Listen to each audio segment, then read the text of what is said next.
video I want to show you how to create a longtail cast on using a slight variation which I've heard described as the thumb method.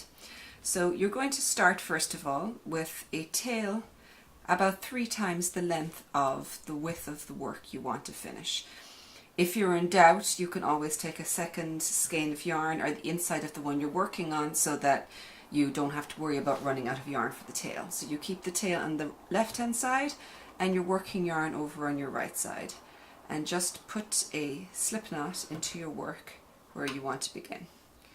Now this is your tail and this is your working yarn.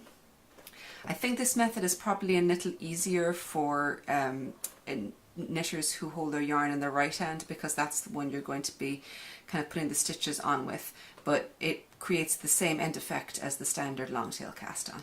So you begin with your left hand scooping, you can kind of grip onto it so you get a bit of a grip. You scoop from behind the yarn tail like this, create a loop and put it on the needle.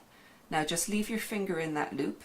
At the same time you kind of hold this yarn, tying it however you usually knit it, and wrap the yarn around the needle as though you're going to knit a stitch, and then this loop you were holding with your thumb, you lift over the needle and you tighten it up.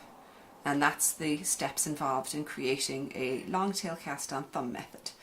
I'll show you again a few more times. So you scoop the yarn up from behind with your thumb on the left hand, put the needle in and keep your thumb there. I often just balance the needle with my thumb and forefinger here, and then you wrap the yarn around the tip of the needle and use your thumb that's still in the loop to lift it over the needle and tighten it up.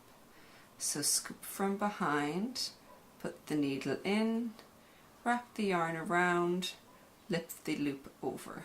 So what you're actually doing with that is it's almost like creating a backwards loop cast on and then knitting the stitch at the same time. I really quite like this method of casting on because it creates a nice firm edge that's fairly fast to work.